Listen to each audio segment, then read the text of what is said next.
In the West, most people think of ego as meaning arrogance, being really full of yourself or needing to be the center of attention all of the time. But then on the other hand, when they start exploring the teachings of yoga and hear the advice that they need to surrender the ego, this, not surprisingly, sounds quite scary, as if you'd have to actually stop caring about yourself, or as if you should become weak or passive in some way. But the thing is that in yoga philosophy, the word ego doesn't mean what most people understand it to mean. And once you see clearly what the ego actually is, you realize that what's described as giving up the ego isn't about becoming smaller or weaker in any way at all. It's actually about expanding into the vastness of who you really are. So in this video, I'm going to explain what ego really is according to yoga. And I also want to share a really beautiful analogy from the teacher Ramana Maharshi that can completely change the way that we see ourselves. So hi, I'm Katharine, and in these videos I share the insights and practices that I gained from living 15 years in an ashram in the Himalayas, and I always try to explain things in as clear and as accessible a way as possible.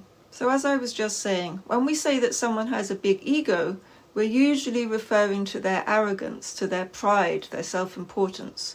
We mean someone who's really full of themselves, basically, or who thinks that they're better than everyone else. But in the philosophy of yoga and Advaita Vedanta, the original Sanskrit word that's usually translated as ego is actually Ahankara or Ahankara. And it literally refers to the sense of I-ness. It's the thought and feelings that human beings have that I am this body, I'm this mind, I exist as an entity that's separate from the rest of the universe. So ego is simply this identification of I am this limited person. And these are my things, my family, and my achievements. That's what's described as Ahankara in yogic texts. And here's a subtle but really important and potentially life-changing point.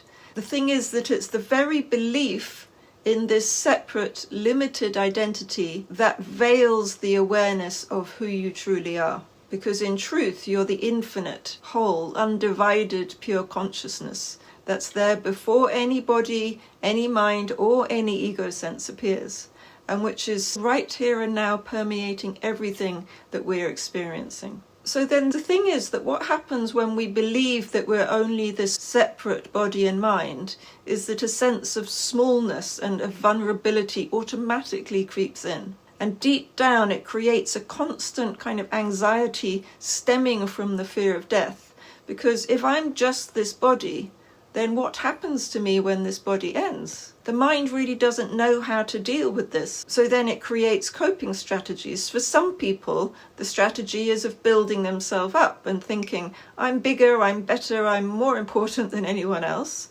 I'll prove myself. I'll remind everyone else that I matter. This is a kind of bravado type of ego.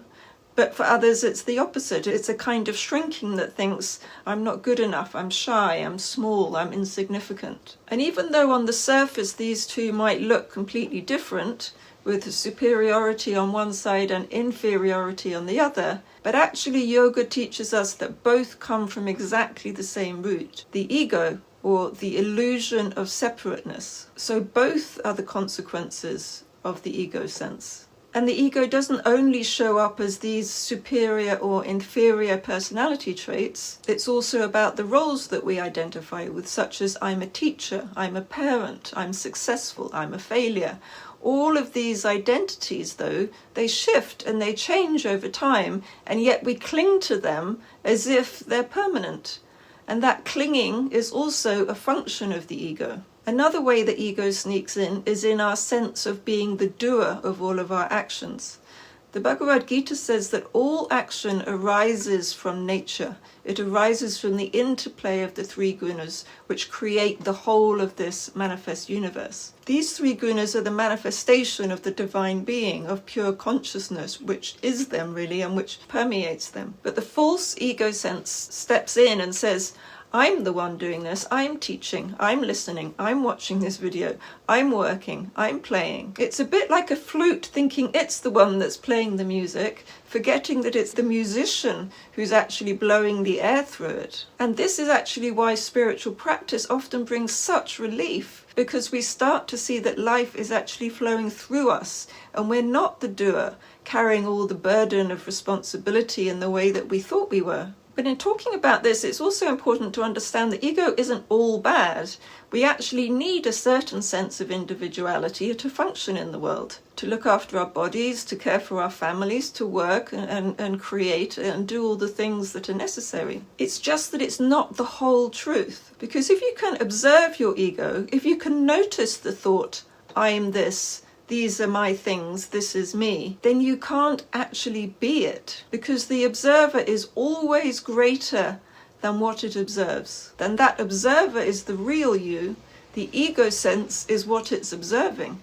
So you're the awareness in which the sense of ego arises like a little wave, believing itself to be separate from the whole ocean. So that's why yogic texts usually don't actually talk about destroying the ego, but more about purifying it. So what does this actually mean? It means learning to see it clearly from the perspective of that pure awareness. So then meditation and self-study, or swadhyaya, which is exactly what you're doing right now, watching this video and thinking about these things, are a way of expanding your perspective so that you can begin to recognize yourself more and more as the vast awareness. And when this happens, the ego starts to be seen for what it really is, a tool, something to be picked up when necessary and put down when it isn't. But when we kind of hold on to it really fiercely, when we unquestioningly believe in its smallness and limitation, it becomes the root of suffering for sure. So then if the instruction to give up the ego feels unsettling or threatening to you,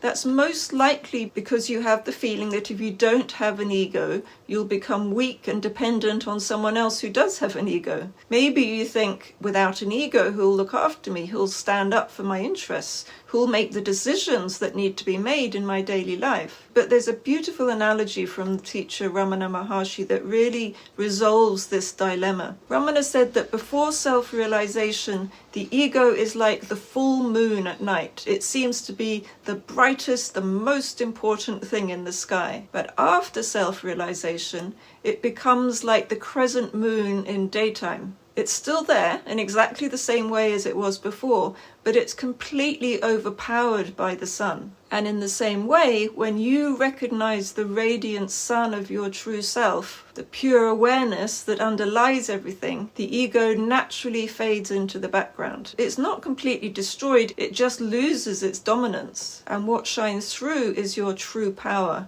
your natural openness, your limitless being. And it's really important to understand that this actually makes you more independent, more effective, more unique, not less. Because if we think about those self-realized teachers like Ramana Maharshi, Anandamaya Ma, or my own teachers, Swami Sham, they still lived in the world. They laughed and they taught, and they had very different personalities from one another. They were very, very unique. But it's like their individual personality was completely transparent. Their purified egos just became a window for the self to shine straight through, not a wall blocking it. So then surrendering the ego or purifying the ego, however it's described, absolutely isn't about becoming smaller in any way. It's not about being subservient to others or losing your individuality.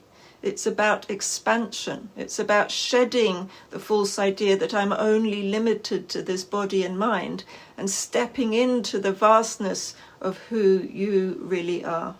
Because when the ego no longer has to defend or prove or define itself, life unfolds with a freedom and a spaciousness that's completely natural. And in that freedom, you discover that surrendering the ego was never about losing anything.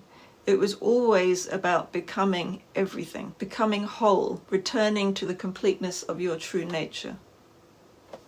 Bye for now.